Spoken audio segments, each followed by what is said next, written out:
J'investis dans les cryptos pour être riche dans le futur. Paire de couilles dans le futal, ainsi soit-il. Mon bitcoin est mon couteau. Aujourd'hui, on va parler des actualités crypto. Oui, pour commencer, ça va être rapide. À New York, il y a 1 personne sur 5 qui possède des cryptos, selon une enquête de Coinbase. C'est assez révélateur, je pense, aussi de ce qui se passe dans des grandes villes US. Donc 1 personne sur 5, c'est quand même pas mal, je trouve. Un truc sur lequel je vais aller vite aussi, c'est Coca-Cola qui lance une collection NFT sur le réseau Base, le layer 2 de Coinbase. Et ce que je trouve intéressant, surtout, c'est pas tellement la collection NFT en soi, c'est plutôt que Coca-Cola avait déjà lancé une collection de 4 NFT en 2021, mais c'était pendant la période du bull run. Sauf que là, on est dans la période de bear market, on est dans la période où il n'y a plus d'intérêt, et pourtant, Coca est toujours intéressé par cette technologie de la blockchain, et l'usage des NFT. Donc je pense que c'est quand même plutôt un bon signe. Même quand il n'y a plus d'intérêt, une énorme entreprise comme Coca-Cola continue de s'intéresser. Maintenant, je vais parler un petit peu de PayPal, j'en ai quand même pas mal parlé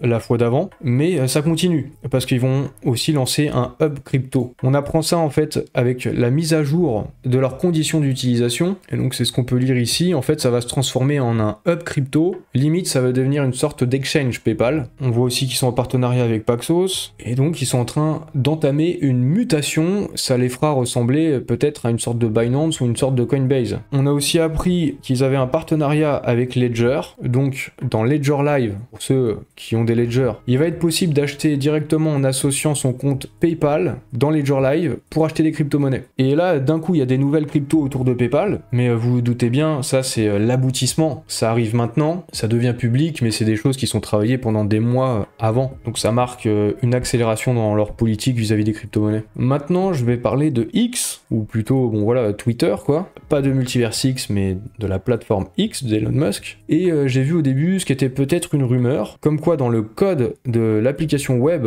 de X, dans le code frontal, il y aurait des mentions d'une ID verification. Autrement dit, un KYC. Ça a pris un peu plus d'ampleur, j'ai vu ça aussi dans Bitcoin News, et carrément, ça a l'air d'être confirmé. L'ID vérification qui arrivera bientôt sur X, ça a été fact-checké par la communauté. Vous savez, il y a cette possibilité de fact-checker les tweets, et en fait, il y a des petites nuances. Cette vérification, elle sera pas obligatoire pour tous les utilisateurs de X, mais seulement pour les comptes premium, donc pour les comptes certifiés avec le petit truc bleu là, la petite pastille bleue, avec l'encoche. Aussi, au sujet de cette certification, le truc bleu là, à côté de votre compte Twitter, j'ai fait un petit sondage pour vous demander si je devais la prendre, cette certification. Bon, c'est assez mitigé, hein, c'est du 50-50. Au niveau des résultats, j'ai lancé le sondage tout à l'heure seulement. Il y a Monsieur TK qui a répondu et qui a dit que malheureusement, l'algorithme favorise énormément les personnes qui ont cette validation, et c'est d'ailleurs pour ça que beaucoup de monde l'a pris parmi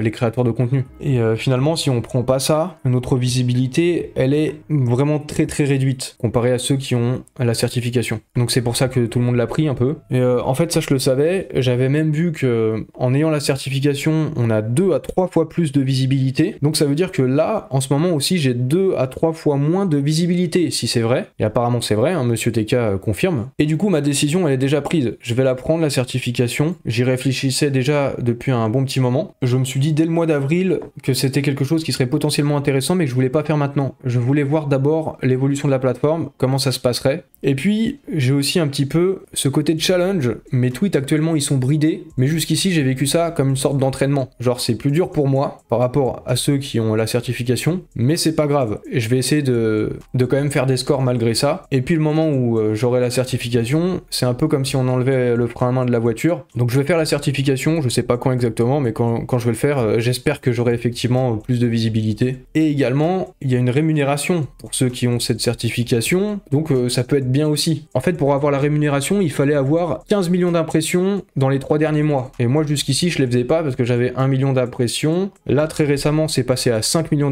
d'impressions, donc effectivement, je vais pouvoir être rémunéré en prenant le Twitter Blue, a priori. Et dans ces cas-là, en fait, cette certification, elle est même remboursée avec la rémunération qu'on a ensuite avec les publicités. Donc voilà, je vais le faire. Je sais pas encore quand, mais je pense que ce sera bientôt. Maintenant, on va parler des prochains pays qui pourraient légaliser Bitcoin et les crypto-monnaies d'une manière générale. Ça va se situer en Amérique latine. Le Panama, ça pourrait être le prochain pays, mais également le Guatemala. Et c'est des réflexions de Samson Mow, on lui a posé la question. Samson Mow, il avait conseillé le Salvador pour l'adoption du Bitcoin, il conseille les États, et du coup il connaît très bien ce sujet, il a une expertise. Et dans son raisonnement, le Panama et le Guatemala, en fait c'est des pays qui, dans leur constitution, n'ont pas besoin de cours légal pour que l'utilisation des cryptos soit permise, et l'utilisation des monnaies tout court. En fait, dans leur constitution, toutes les monnaies peuvent être utilisées, ou plutôt aucune ne peut être refusée. Donc vous pouvez venir et payer en pesos, vous pouvez payer en euros, vous pouvez payer en dollars, en tout cas théoriquement. Et donc théoriquement, les crypto-monnaies ne sont pas illégales dans ces deux pays. Donc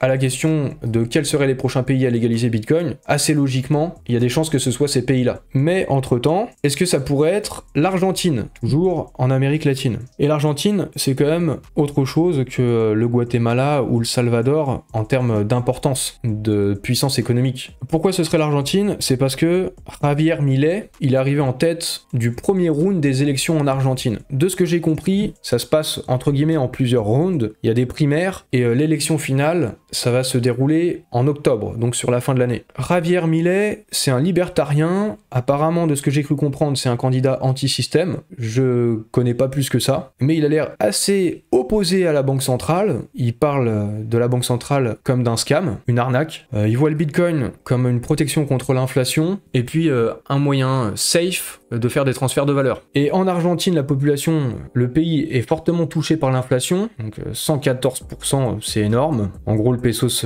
argentin, il vaut plus rien. Et on voit ça, il est arrivé quand même largement en tête, avec presque 32%. La probabilité est quand même assez forte qu'il soit élu en Argentine. Et si ça arrive, vu qu'il est pro-crypto, pro-bitcoin à ce point, eh ben on peut commencer à se dire que l'Argentine, qui légaliserait le bitcoin, c'est tout à fait possible. Et à partir de là, ça ouvre beaucoup de choses même, parce qu'il y a un autre pays qui semble être intéressé par les cryptos aussi, c'est le Brésil, juste à côté. Et là, c'est une puissance économique encore beaucoup plus importante. Bon, c'est peut-être partir un petit peu loin, il y a peut-être encore un peu beaucoup de si à ce stade, mais il y a un potentiel. Depuis un bon moment, je vous en ai parlé depuis très longtemps, je vois vraiment un potentiel en Amérique latine au niveau des cryptos. On va rester un petit peu sur les aspects politiques, politico-économiques, parce que l'ETF Bitcoin, ça touche à ça, et un ancien responsable de la SEC, c'est la SEC qui doit valider les ETF Bitcoin Spot, en tout cas pour les États-Unis, John Reed Stark, il a donné son avis. Cet ancien responsable, il a parlé sur Twitter, il a donné ses raisons pour lesquelles il pensait que les ETF ne seront pas validés, et pour lui, la SEC va s'appuyer sur des arguments tels que sur le marché du Bitcoin, il y a des manipulations du marché, que les transactions sont fictives, hautement concentrées, que ça repose sur un groupe restreint d'individus et d'entités pour maintenir le réseau. Et en fait, ce serait plein d'arguments pour dire que c'est un marché manipulable et qu'il faut pas valider d'ETF Bitcoin. Cependant, il juge aussi qu'aux États-Unis, il y a une sorte d'opposition maintenant entre les candidats pour les élections présidentielles, entre les républicains et les démocrates. Pour schématiser, les démocrates sont contre Bitcoin et les cryptos, et les républicains sont pour. Même si Kennedy, il me semble que c'est un démocrate et il est aussi pro-Bitcoin. Mais si les républicains passent, dans ce qu'il dit John Reed Stark, l'ancien responsable de la SEC, c'est que si les républicains passent, en fait, ils vont tout détricoter et tout ce qui aurait été interdit sera ensuite permis à nouveau, les cryptos aux États-Unis. Donc ça dépendra finalement des élections et ça fout quand même aussi une pression sur la SEC. Une autre forme de pression sur la SEC, c'est un ETF Bitcoin Spot qui a été validé en Europe. Donc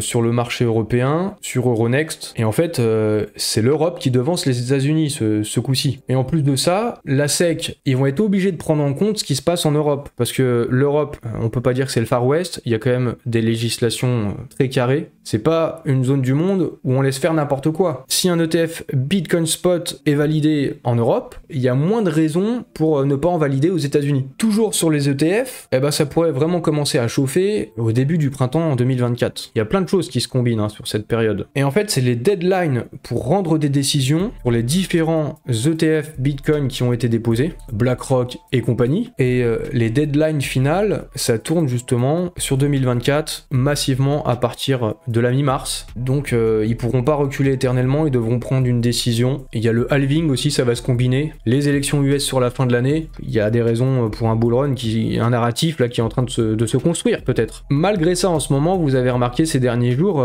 c'est un petit peu chaud, il y a du doute, peut-être même un petit peu de souffrance. Les prix sont à la baisse sur le marché crypto. On va reparler un petit peu de mon trait bleu. Je sais pas si vous vous souvenez, je ne fais pas d'analyse technique, mais j'ai posé un trait bleu maintenant il y a plus d'un an sur TradingView. Et je vais vous repasser un petit extrait d'une vidéo que j'ai publiée en juin. Je vous passe ça, c'est court. Le fameux trait bleu. Mon trait bleu, il marche très bien. Donc là, on est redescendu en dessous des 30K. Peut-être qu'un peu avant que je commence mon live, on était au-dessus des 30K. C'est possible qu'on aille se servir des 28K comme support. Ou au pire, vous avez compris, on a le trait bleu. Ça marche depuis presque un an, mon trait bleu. Donc c'est juste pour s'amuser, c'est juste pour le fun. Je fais pas d'analyse technique, je fais pas de prédiction. Je garde mon trait bleu et j'observerai tout ça au cours du temps. Et du coup, où est-ce qu'on en est au niveau de ce trait bleu? Bah ça s'est bien passé comme ça, hein, n'empêche. Hein. C'est tombé sur le support des 28K et ensuite sur le trait bleu. Est-ce que le trait bleu va tenir ou pas? Je ne sais pas, mais je pense qu'on est au moment crucial. Soit ça tient, et dans ce cas-là, ça repart, il y aura un pump derrière, soit ça se pète la gueule.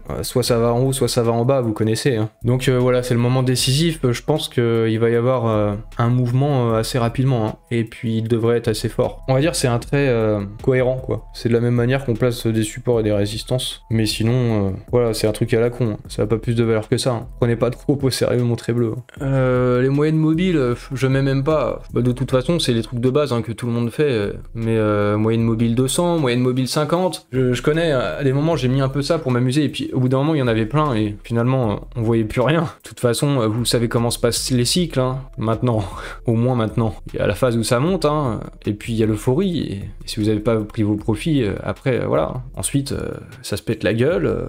Voilà, c'est aussi simple que ça. Hein. C'est plus pour le court terme, l'analyse technique, ou alors pour prendre des décisions de long terme, mais pour essayer d'optimiser des rentrées, des achats sur des actifs, quoi. C'est toujours plus de connaissances et on optimise toujours mieux. Mais après, l'expérience et la compréhension macro de la situation, donc des cycles et tout ça, je pense a priori c'est déjà bien, quoi. C'est plus complexe que ça, quoi, que juste des charts ou des traits bleus ou des Ichimoku ou des moyennes mobiles ou voilà, quoi. En vrai, ça c'est juste des probabilités finalement. Mais il peut toujours se passer des choses inattendues. Enfin, c'est pas pour ça qu'il faut acheter au moment où il y a une pastille bleue, hein. Mais ça veut juste dire que c'est a priori une bonne période. Normalement, il devrait s'en suivre une hausse, quoi. Si on réunit tous les indices, mais on sait pas, hein, on devrait rebondir. Hein. La pastille bleue, le fait qu'on a une volatilité au plus bas, la dernière fois c'était en 2019, et quand on a une volatilité aussi basse, ça marque généralement une reprise. Donc il y a des ingrédients qui sont réunis, mais bon,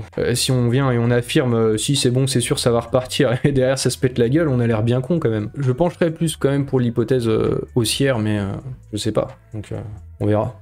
Tu dis ouais, crypto futur, mais la vérité c'est que pendant la période d'euphorie, tout le monde est embarqué par l'euphorie. C'est très dur d'être lucide. Et quand on est vu comme lui, quand on a des centaines de milliers d'abonnés, tout ce que tu dis, ça va être repris ou tout ça, et derrière on tombe dessus assez facilement. Mais on reste des créateurs, des êtres humains, même quand on est des créateurs de contenu, même s'il y a 100 000 abonnés ou des trucs comme ça, derrière ça reste des êtres humains pris aussi par leurs émotions, par ce qui se passe. Quand t'es sur les réseaux sociaux, quand tu vois il y a tellement d'euphorie, tout ça à droite à gauche, ça n'empêche pas que tu es pris aussi par cette euphorie, ou pris aussi par, c'est possible aussi par le pessimisme. C'est compliqué, hein. C'est pour ça, je prends pas de risque non plus, je vais pas dire ça va faire ça ou quoi, mais si on partage trop notre sentiment, justement derrière on nous retombe dessus, et on risque aussi de passer pour un con, alors que finalement on fait un peu la même chose que tout le monde, mais sauf que quand t'es plus anonyme et on te regarde, c'est plus risqué aussi du coup de donner son avis, et on peut avoir tendance à moins vouloir le partager du coup.